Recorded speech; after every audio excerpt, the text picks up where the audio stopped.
Hi guys, today I'd like to talk about pickleball advice itself.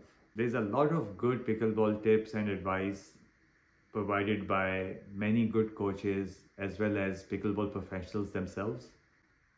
But I also see pickleball tips being given or advice or strategy being given that I consider is outdated or simply too generic or too simplistic.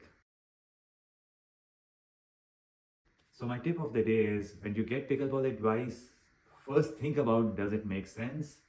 And then think about does it make sense for you before you start following it. Let me give you some examples of things that I heard. Hey, you are supposed to dink, or you are supposed to not hit a drive, a third shot drive, for example, or you are supposed to hit this particular shot in this particular situation. To me, it doesn't make sense without taking into account what level I am at, what level the people I'm playing against are, what are my strengths, what are their strengths.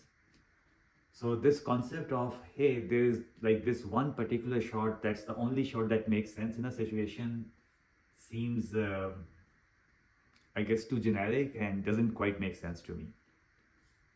For example, if I'm playing with somebody who cannot handle power, and in addition, let's say that I have very good drives. In that situation, it might make more sense to drive more and have third shot drops less, especially if I'm driving well. Why would I give up that advantage? However, like all situations, it's not good to rely on one shot, so you should have variation. So it's not that I would be driving all the time, but I should be driving most of the time if my drives are good and the team that I'm playing with are not able to handle the drives. Of course, the situation changes where if I'm playing with somebody who are really good at handling the drive and are killing the drive, then I should change.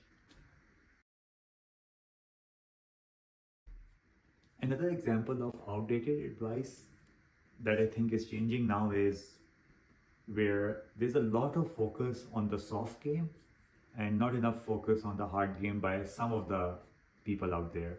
I think especially people who have been playing for a long time have gotten used to playing a certain way.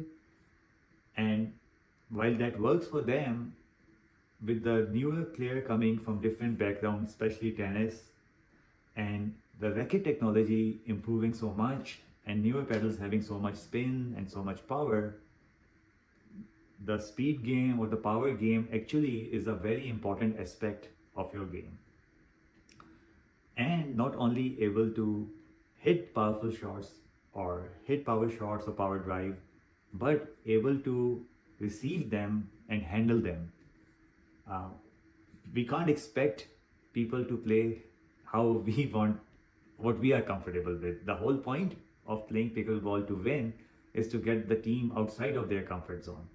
So to be a good complete player, you should have a good soft game, but you should also start developing a fast game and not get yourself kind of limited by thinking of the only way to play pickleball is to dink and have a shot and have a soft game. Lastly, I'd like to share some links to some of the YouTube channels and videos that have been very useful for me. Again, this is not like the only place to get good advice, but these are some of the places that I found useful. Hopefully they can be useful for your learning as well. Hope you guys enjoy them. Take care.